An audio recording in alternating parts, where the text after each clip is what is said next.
Hello everyone, welcome to GSR civil services classes. ये online batch में आपका current affairs जो सीरीज़ चल रही है उसमें ये सेकंड क्लास है। पहली क्लास में हमने काफ़ी करंट अफेयर्स को कवर किया। अब उसी करंट अफेयर्स को हम कंटिन्यू करेंगे और 71st बीपीएससी प्रीलिम्स के जो भी करंट अफेयर्स है उसको हम कवर करेंगे इस सीरीज़ में। तो चलिए, हमने लास्ट वीडियो में जो हम स्कीम्स कर रहे थे उसमें हमने 10वीं स्कीम तक पढ़ लिया था, कंप्लीट कर लिया था उसको। आगे हम कंटिन्यू करते हैं एंड 2-3 स्कीम और बची हुई है, फिर उसके बाद बाकी जो करंट अफेयर्स है उसको कंप्लीट करेंगे। तो जो नेक्स्ट स्कीम है हमारी वो है प्रधानमंत्री अन्नदाता आय संरक्षण अभियान। तो इसको हम पीएम आशा के नाम से भी जानते हैं। ये इसको लॉन्च किया था ministry of agriculture and farmer welfare 2018 में ही। इसमें बेसिकली हम क्या करते हैं, रिम्यूनरेटिव प्राइजेस देते हैं। रिम्यूनरेटिव प्राइजेस मतलब जितनी प्राइस वो क्रॉप जो फार्मर प्रोड्यूस करते हैं वो डिज़र्व करती है उतनी प्राइस हम उनको देंगे। तो इससे क्या होगा, जो प्रोक्योरमेंट है उसको स्ट्रेंथनिंग मिलेगी एंड ऑल्सो जो प्राइस सपोर्ट मैकेनिज्म है जो एमएसपी है उसको भी एक स्ट्रेंथनिंग मिलेगी। एमएसपी के अलावा है ये, ठीक है। इसमें 3 कंपोनेंट है। एक तो हम प्राइस सपोर्ट स्कीम देंगे, प्राइस डिफिशिएंसी पेमेंट स्कीम है and private procurement and stock list scheme है। इसका प्रमोशन यही है, इसका गोल यही है कि ये प्रमोट करती है फेयर प्राइस रियलाइजेशन के लिए, ठीक है। जो मार्केट में जो प्राइस अलग अलग क्रॉप्स के लिए, ये सारे क्रॉप्स को इंक्लूड करती है। इसकी भी लिस्टिंग दे रखी है जो कि उतनी इंपॉर्टेंट नहीं है, और एमएसपी भी कुछ क्रॉप्स को इंक्लूड करती है।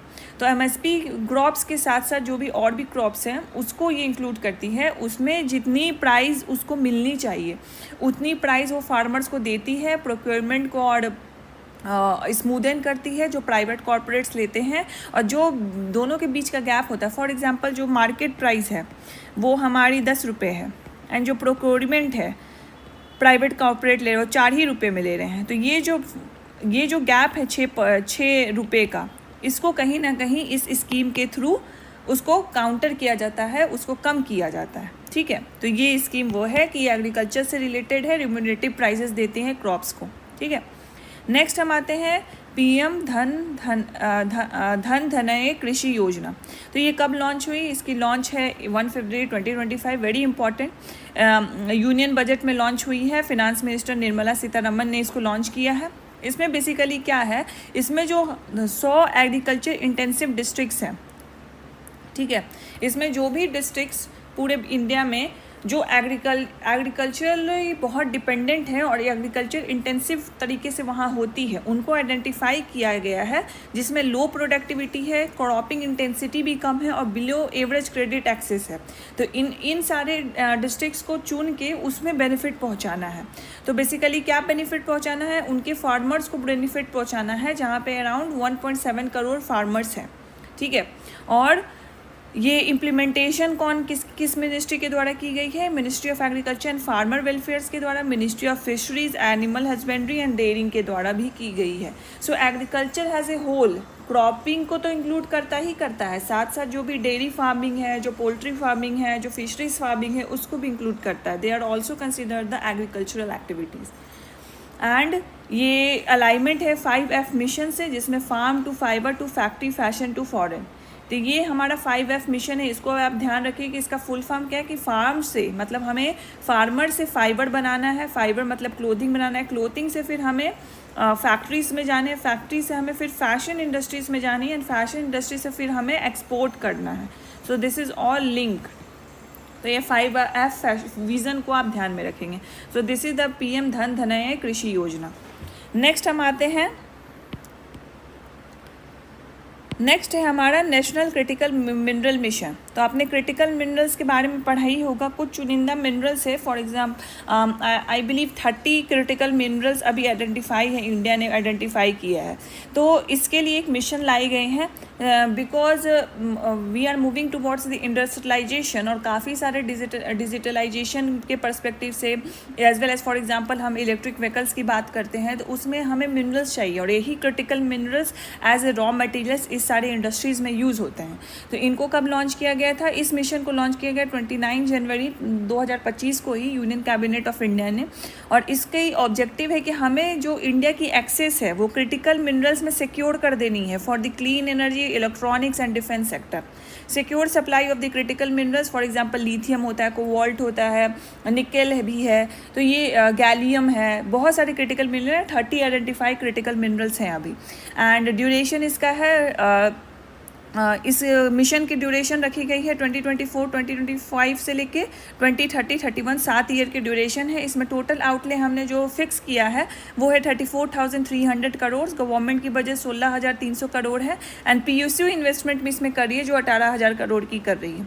इसको इम्प्लीमेंट कौन मिनिस्ट्री करेगी? ऑब्वियसली मिनिस्ट्री ऑफ माइंस करेगी, supported by geological survey of India, national minerals exploration trust और खनिज विदेश इंडिया लिमिटेड। ये सारे PSUs हैं, ये सारे इन्वेस्ट कर रही हैं इसमें। इंटरनेशनल कोलैबोरेशन भी हम लोग US, ऑस्ट्रेलिया, मंगोलिया से कर रहे हैं ताकि क्रिटिकल मिनरल की सप्लाई चेन को हम स्मूदन कर सकें। की मिनरल्स वही हो गया, टोटल यहाँ 30 है, government as per government list it is 30। So lithium, cobalt, nickel, copper, manganese, graphite, gallium, बहुत सारी मिनरल्स है, टोटल 30 मिनरल्स है। तो ये है नेशनल क्रिटिकल मिनरल मिशन। इसको आप मेंस में GS2 जो जियो इको वाला पोर्शन होता है उसमें अगर इंडस्ट्रियल स्कोप की बात करें तो हम इसमें जो इनिशिएटिव्स होते हैं, गवर्नमेंट इनिशिएटिव्स, आप लिखते ही हो कि गवर्नमेंट ने क्या क्या इनिशिएटिव्स हैं, उसमें आप ये नेशनल क्रिटिकल मिनरल मिशंस आप इंक्लूड कर सकते हो। तो ये सारे स्कीम्स जो भी इम्पॉर्टेंट स्कीम्स हो गए, जो पुराने भी स्कीम्स थे लेकिन कहीं ना कहीं अभी रिसेंट में चर्चे में थे, और जो नए स्कीम्स हैं 2025 में ही लॉन्च हुए उसको हमने कवर कर लिया। अब नेक्स्ट हम देखते हैं Padma awardees from the Bihar 2025। Always जब प्रीलिम्स भी होता है तो अवार्डीज़ उसमें ज़रूर पूछे जाते हैं, और जनरली वो अवार्डीज़ पूछे जाते हैं जो बिहार से बिलोंग करते हैं। तो हम देखते हैं पद्म अवार्ड ऑब्वियसली रिपब्लिक डे पे अनाउंस होता है बार बार। इसमें फील्ड कौन कौन से रिकॉग्नाइज होते हैं? पब्लिक अफेयर्स है, सोशल वर्क है, मेडिसिन है, आर्ट है, स्पिरिचुअलिज्म है। 3 कैटेगरीज होते हैं जिसमें पद्म विभूषण सबसे टॉप है, पद्म भूषण सेकंड हाईएस्ट है, इससे ऊपर भारत रत्न होता है, पद्म भूषण 3rd हाईएस्ट है, और पद्मश्री 4th हाईएस्ट है।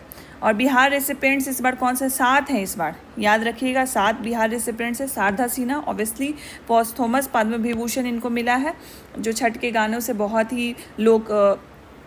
ही फेमस हुई हैं शारदा सिन्हा। सुशील कुमार मोदी हैं, इनको भी पोस्थोमस ही मिला है जिसमें पद्म भूषण है, एंड किशोर कुणाल हैं, पद्मश्री इनको मिला है। शारदा सिन्हा को फोक सिंगर हैं, बिहार को किला बोला जाता है, भोजपुरी, मैथिली एंड मगधी म्यूजिक में इनका काफ़ी कॉन्ट्रीब्यूशन है। सुशील कुमार मोदी को सभी लोग जानते हैं, फॉर्मर डिप्टी CM थे, recognise for the public service. Kishore Kunal basically social worker है, महावीर संस्थान के ये संस्थापक रहे हैं। अदर रेसिपिएंट्स थे भीम सिंह भावेश, इनका नाम याद रखिएगा, हेमंत कुमार मेडिसिन से हैं, निर्मला देवी आर्ट से हैं, विजय नित्यानंद सूरीश्वर जी महाराज स्पिरिचुअलिज्म से हैं। तो ये 7 लोग हैं जिनको इस बार पद्म अवार्ड्स दिए गए हैं। और नेशनल इम्पैक्ट में देखें तो 139 रेसिपिएंट्स हैं जिसमें 7 हमारे बिहार के हैं। ऑलराइट, तो ये हमने इसको कवर कर लिया। तो पद्म अवार्डीज़ हो गया। बिहार बजट जो है, बिहार इकोनॉमिक सर्वे है, इसको हम अलग से लेके चलेंगे, इसको भी मैं ही कवर कराऊंगी। तो यहाँ पे हमने बहुत एक कंसाइज वे में दिया है, बट आई वांट कि आपको थोड़ा सा ब्रॉड होलिस्टिक कवरेज करे, तो इसको हम अलग से डील करेंगे, इसके अलग ही PDF आपको प्रोवाइड भी करवाई जाएगी। नेक्स्ट हम आते हैं बिहार वंदे भारत मेट्रो। इसकी इनाग्रेशन प्राइम मिनिस्टर ने नरेंद्र मोदी ने की 24 अप्रैल 2025। इसको first Namo Bharat rapid rail Vande metro बोला जाता है। ठीक है, इसका रूट है Jaynagar to Patna via Samastipur, Barauni, Mokama, Bakhtiyarpur. Alright, Jaynagar कहाँ हो गया? मधुबनी में हो गया। पटना, समस्तीपुर, बरौनी, बेगूसराय, मोकामा, बख्तियारपुर को कवर करते हुए पटना पहुँचेगी। सेमी हाई स्पीड है, मॉडर्न इंजीनियस ट्रेन है, मैक्सिमम स्पीड इसकी 130 km/h है। कवच सेफ्टी सिस्टम है, ये कोलिजन सिस्टम है, कोलिजन प्रोटेक्शन सिस्टम है जिसको कवच सेफ्टी सिस्टम बोलते हैं। कनेक्टिविटी नॉर्थ सेंट्रल बिहार को कैपिटल पटना से कनेक्ट करना है। ठीक है, तो ये इसमें आप जब भी आप मेंस के आंसर राइटिंग करोगे तो इसको भी आप ज़रूर लिख सकते हो। जब हम ट्रांसपोर्ट के बारे में बात करते हैं या इंडस्ट्रियल ग्रोथ के बारे में बात करते हैं या एग्रीकल्चरल ग्रोथ के भी बारे में बात करते हैं, अगर कनेक्टिविटी अच्छी होगी तो जो रिपल इफेक्ट होगा ग्रोथ का वो ज़्यादा अच्छा होगा। पटना हमारा सबसे डेवलप्ड डिस्ट्रिक्ट है पूरे बिहार में। अगर पटना से कनेक्टिविटी अच्छी होगी तो धीरे धीरे जो भी पटना के में जो भी अवेलेबल फीचर्स हैं, जो अर्बन एमेनिटीज़ है, वो कहीं ना कहीं फिर डिस्ट्रिक्ट्स में फैलने लगेगी। ठीक है, तो इस वजह से आप ये सारे जो एक्सपेक्ट्स हैं, जो इनिशिएटिव्स लिए जा रहे हैं, जो डेवलपमेंट लिए जा रहे हैं गवर्नमेंट के, उसको आप मेंस के आंसर राइटिंग में भी कोट कर सकते हो। नेक्स्ट हम आते हैं खेलो इंडिया गेम्स इन इंडिया। काफ़ी चर्चा में रहा था तो ऑब्वियसली इससे क्वेश्चन बन सकता है। 7th खेलो इंडिया यूथ गेम्स हेल्ड हुआ था मई 4 से लेके मई 15, 2025 तक। वेन्यूज़ कहाँ थे? 5 डिस्ट्रिक्ट रहा था। इस 5 डिस्ट्रिक्ट के नाम आप याद रखिएगा। पटना है, राजगीर है, बेगूसराय है, गया है, भागलपुर है। ठीक है, ये 5 डिस्ट्रिक्ट के आप नाम याद रखिएगा।